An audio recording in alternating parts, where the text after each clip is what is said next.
कोई ऐसी चीज जिस पे लड़ाई का टॉपिक कौन सा होता है, कौन सी कब लड़ाई कहाँ किस बात पे होती है, कौन सा ऐसा ट्रिगर पॉइंट है जिसपे? आलिया आपसे। लड़ाई से पूछने लगी। लड़ाई कम ही हुई है, बट कभी कभी कोई भी छोटी मोटी बात भी हो जाती है, कोई इस तरह ऐसा कोई बड़ी बात नहीं होती।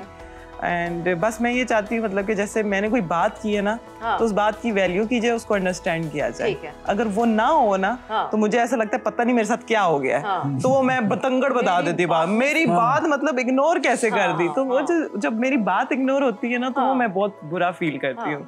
तो उस ऐसी छोटी मोटी बात पे हो जाती है, ऐसा जितना। सही बता रहा नहीं, लड़ाई ऐसा कोई मेजर इशू तो है नहीं है, क्योंकि हम अपना अपने काम करते हैं, वी अंडरस्टैंड ईच अदर। बस मुझे सिर्फ ये होता है कि इसको हर चीज़ की ना बहुत जल्दी होती है। अगर ये आप कहीं गए हैं ना, वहाँ से निकलने की भी जल्दी है, वहाँ जाने की भी जल्दी है, और हर चीज़ बहुत जल्दी जल्दी में करने की है। तो मैं इसको कहता हूँ थोड़ा सा ज़रा, मैं खुद सुकून वाला आदमी, मैं कहता हो जाएगा, कर लेंगे। इसको होता है कि अगर ये अभी इसने देख लिया ना कि चीज़ खराब है, अब भी हो जाए। थोड़ा सा ज़रा हम अगर टाइम रिवाइंड करें, सो यस, ईद से पहले रमज़ान के आखिरी अशरे तक चैम्पियंस ट्रॉफी पाकिस्तान में हो रही थी, बड़ा चर्चा था, कोई 4-5 महीने से चर्चा था चैम्पियंस ट्रॉफी 29 साल बाद आईसीसी इवेंट। पर हमें पता है जो पाकिस्तान टीम की परफॉर्मेंस रही। नेक्स्ट प्रेशर सिचुएशन अब ये आएगी कि आईसीसी का क्वालिफायर हो रहा है पाकिस्तान में, and Pakistan team needs to be a part of it. कितना प्रेशर फील होता है उसका? अपने होम ग्राउंड का लोग कहते हैं एडवांटेज होता है, यहाँ प्रेशर है या नहीं? मुझे लग रहा है कि अपने होम ग्राउंड का एडवांटेज चले होता है, उस तरह के हमें पिच का आइडिया होता है, या इस तरह से हम खेले हुए होते हैं उधर, काफ़ी टाइम से हम खेलते रहते हैं हर ग्राउंड में, तो एडवांटेज तो ये है, बट प्रेशर भी है। प्रेशर मुझे लगता है कि ज़्यादा है। पहले जब हम क्वालिफायर्स खेलते थे तो किसी भी और कंट्री में खेलते थे तो इतना प्रेशर नहीं फील करते, बट मुझे लगता है इस दफ़ा जब पाकिस्तान में ये हो रहा है तो ऑफ कोर्स इसका प्रेशर ज़्यादा होगा, क्योंकि अपने लोगों की तो औकात भी ज़्यादा होती है, और हमें पता है कि हमने ये क्वालिफाई करना ही करना है। बिल्कुल। तो ये एक एडिड प्रेशर ज़रूर है। चलें थोड़ा सा ज़रा आप लोगों को अब डालते हैं हम प्रेशर। कुछ सवालात आप लोगों के लिए तैयार किए हमने, और जो है जल्दी जल्दी उन सवालात का जवाब देना है। ज़िंदगी में कौन सी ऐसी मेजर चीज़ें आपके साथ हुई? पहली चीज़, सबसे पहली, क्योंकि सोशल मीडिया का दौर है, 1000 किस्म की अफवाहें, एनी र्यूमर जो आपको पता भी नहीं था और आपके लिए उड़ी थी? हाँ, बहुत तंग हुआ मैं यार उस रूमर से। जब हमारा निकाह हुआ तो एक बहुत रिस्पॉन्सिबल जर्नलिस्ट ने एक ट्वीट डाल दी कि आई एम 52 ईयर्स ओल्ड, मेरे 2 बच्चे हैं, और उस रूमर से मैं इतना तंग हुआ कि आई मीन विदाउट नोइंग कि मैं कौन हूँ, मेरी हिस्ट्री क्या है, और वो रूमर इतनी हद तक बढ़ गई कि हर बंदे ने मुझसे पूछा कि यार आपके 2 बच्चे हैं, पहले यू आर 52 ईयर्स ओल्ड। मैंने कहा नहीं यार, अब जस्ट टर्न 40, और मैं ऐसा कुछ नहीं है, मेरी पहले शादी भी नहीं हुई है। तो मुझे वो एक्सप्लेन भी करना पड़ा, वो इस हद तक रूमर वो बढ़ गई। मैं भी ढूंढ रहा हूँ कहाँ है वो बंदा कौन है, मतलब आप इग्नोर मारें, इस तरह के तो बहुत सारे कमेंट्स आते रहते हैं सोशल मीडिया। तो हाँ, उससे मैं बहुत तंग हूँ। अच्छा जी, नेक्स्ट बिगेस्ट कॉम्प्लीमेंट। बस मुझे अक्सर लोग एयरपोर्ट पे मिलते हैं तो उनको मेरी एक चीज़ अच्छी लगती है, जिस तरह से मैं गेम को खेलती, मिडल में आके तेज गेम खेलती हूँ या छक्के वगैरह लगाती हूँ, तो उनको वो बड़ा पसंद है। तो वो उस तरह से मुझे बड़ा लाइक करते हैं, तो मुझे कहते हैं कि आप अच्छी लगती है जब ग्राउंड में आप फाइट कर रही होती हैं। किसी ने आपको ये कॉम्प्लीमेंट नहीं दिया कि आप तब्बू से मिलती हैं? मैं आपको बताऊं, ये बहुत सारे लोगों ने मुझे कहा है। इसके अलावा मैं आपको बताती हूँ, स्कूल टाइम में जब मैं 9th-10th क्लास में थी, तब से मुझे लोगों ने बेनज़ीर कहना शुरू कर दिया था। बेनज़ीर भुट्टो? बेनज़ीर भुट्टो। अब now that you have said it, हाँ वाकई, मतलब फिर कोई किसी टैब्लो वैब्लो में होता है ना, स्कूल के इवेंट्स होते हैं, उसमें कहीं आपने बेनज़ीर भुट्टो? नहीं, कुछ भी ऐसा नहीं किया, बट बहुत सारे लोगों को मैं बेनज़ीर की तरह भी लगती थी। एंड आहिस्ता जैसे भी मैं इधर यूनिवर्सिटी में आई, एंड फिर देन यू नो तब्बो, बहुत सारे लोगों को मैं तब्बो लगने शुरू हो गई, तो मैंने कहा चलो। अली, पिकअप लाइन और कॉम्प्लीमेंट? यस, मुझे अपने प्रोफेशन जब मैंने शुरू किया था, जब मैं बैंकिंग से कमेंट्री की तरफ आया था, तो मेरा पहला जो स्टेंट था वो the great Chishti Mujahid sir के साथ था। तो जब मैंने वो पहला स्पेल करके हम बाहर आए, तो मैंने चिश्ती साहब से नेचुरली अपना फीडबैक लिया कि सर कैसा, how what do you think about me as a commentator. तो उन्होंने मुझे अपना पेन दिया, उन्होंने कहा you gonna go long way. तो मेरे वो आज तक वो जो कॉम्प्लीमेंट है वो मुझे याद रहेगा, हमेशा ही, शायद सारी जिंदगी याद रहेगा। तो that was my biggest compliment किसी ने मुझे दिया हो। Biggest heart break?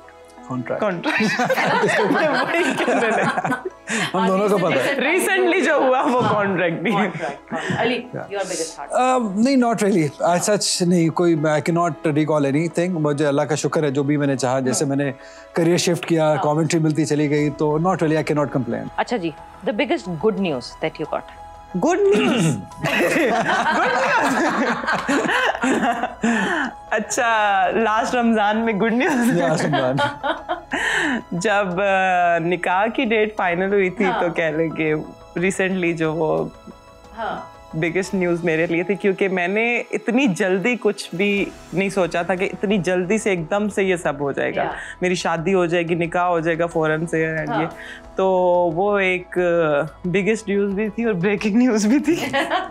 अली, देखिए अब तो मैंडेटरी एक तो यही है, हाँ मैंडेटरी है, हाँ एक तो ये डेफिनेटली, और सेकंड जब मैंने अपना PSL में मेरा नाम आया था as a commentator, I think that these two are the biggest news मेरे लिए। Okay ji, biggest thing that you have learned in your life? मैंने यही सीखा है कि आप कभी भी हार ना माने। जब आप खुद हार जाते हैं ना, तभी आप एक्चुअल में हारते, अदरवाइज आपको कोई नहीं हरा सकता। तो आप जब तक फाइट करते रहोगे, लगे रहोगे, तो आपको मेरे ख्याल से कोई भी पीछे नहीं छोड़ सकता। तो यही मैंने जो है वो सबसे ज़्यादा जो लाइफ में सीखा है कि आपने फाइट करते रहना till the end. That's it. Lesson of life. Life moves on. कुछ भी होता है, जिंदगी चलती रहती है, आपको एडजस्ट करना पड़ता है। कुछ भी 19-20 हो, आपको अच्छे तरीके से हंस के लाइफ मूव्स ऑन। मेरे लिए यही लेसन। अब जो है ना, who is overrated and who is underrated? ठीक, आलिया, फिर से आपसे शुरू करूंगी मैं। एक साथ बारी बारी मैं सारे जो है वो नाम लेती जाऊंगी और आपने बताना है, इन 3 नामों में से मैं ऑप्शंस देती जाऊंगी, 3 नाम बताऊंगी, उसमें से आपने बताना है अंडररेटेड कौन है, ओवररेटेड कौन है। एंड ये होगा क्विक, सोचने का ज्यादा टाइम नहीं है, this is rapid fire. Fakhar Zaman, Saim Ayub, Babar Azam, who's overrated, who's underrated? Babar Azam underrated. Okay. And Saim Ayoub overrated. Sana Mir, Urooj Mumtaz, Marina Iqbal. That's now tough. we are talking. That is tough. Marina Iqbal underrated. Okay. And Arooj Mumtaz overrated. Nida Dar, Bismah Maroof and Fatima Sana, कौन underrated है, कौन overrated? मुश्किल सवाल है। अच्छा, फातिमा सना जो है वो अंडररेटेड। ओके। एंड ओवररेटेड कोई भी नहीं। कोई भी नहीं है। हाँ। एरन हॉलैंड, ज़ैनब अब्बास, मयंती लैंगर। वो इतना सोचने का टाइम यार, ज़ैनब अब्बास जो है वो अंडररेटेड। हाँ, सही आंसर है। एंड जो दूसरी है वो एरन हॉलैंड इज, हाँ जी, वो ओवररेटेड। ठीक है। आखिरी पढ़ाओ, रेडी हो जाओ। या फिरोजा, मुनीबा अली, सिद्रा अमीन। मुनीबा अली जो है वो अंडररेटेड एंड सिद्रा अमीन भी अंडररेटेड एंड गुलफिरोजा भी न्यू है, तो ऐसा मैं उस पर कोई कमेंट नहीं करती है। Good, very well played. Okay, Ali again, Fakhar Zaman, Saim Ayub, Babar Azam. Babar overrated. Yeah. And underrated would be Fakhar Zaman. Okay. Sana Mir, Urooj Mumtaz, Marina Iqbal. Sana Mir underrated. Okay. And Marina Iqbal overrated. Okay. Ramiz राजा, रवि शास्त्री, नासिर। और तीनों बहुत बहुत अच्छे हैं। इनमें से तो मैं किसी को भी नहीं कहूँगा। अच्छा, मुझे लगा आप कह रहे हैं तीनों बड़े ओवररेटेड। नहीं, तीनों ही बहुत अच्छे हैं। अगर इसमें लेकर आई थिंक रमीज भाई इज अंडररेटेड। अंडररेटेड, वो अपनी क्वालिटी उनकी ज्यादा है। Okay. Shaheen Afridi, Haris Rauf, Naseem Shah. Shaheen overrated and underrated would be Naseem Shah for now. Okay. Nida Dar, Bismah Maroof, Fatima Sana. Fatima Sana is underrated, I think वो बिल्कुल है। बाकी दोनों अच्छी हैं, आई थिंक उन्होंने बहुत सर्व किया है। निदा डार को शायद और रिकग्निशन मिलनी चाहिए थी, जितना उन्होंने सर्व किया, तो वो अंडररेटेड, हाँ वो भी अंडररेटेड है। Shadab Khan, Sajid Khan, Abrar Ahmed. Abrar definitely overrated, underrated Sajid Khan. Sarfaraz Ahmed, Rizwan, Mohammad Rizwan and Mohammad Haris. Oh, Sarfaraz, I love Sarfaraz. Sarfaraz underrated, I think जितनी उनकी सर्विसेज हैं उनको कम हमने रेट किया गया। Overrated Rizwan definitely. ओके जी।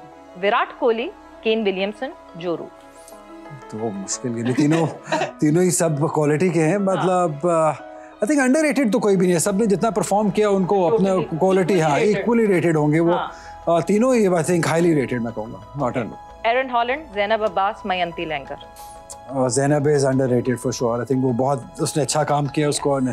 एरन हॉलैंड डेफिनेटली ओवररेटेड है। गुलफिरोजा, मुनीबा अली, सिद्रा मीम? I think Muneeba is underrated, उसकी परफॉर्मेंसेज अच्छी हैं, उनको ज़्यादा रिकग्निशन मिलनी चाहिए थी। ओवररेटेड नहीं, सिद्रा की भी बहुत परफॉर्मेंसेज हैं पाकिस्तान टीम में। गुलफिरोजा जैसे अली ने कहा नहीं है, तो इतना कुछ अभी अब उनको हम रेट नहीं कर सकते हैं। तो आई थिंक अंडररेटेड दोनों हैं ज़रूर, बट ओवररेटेड कोई नहीं है।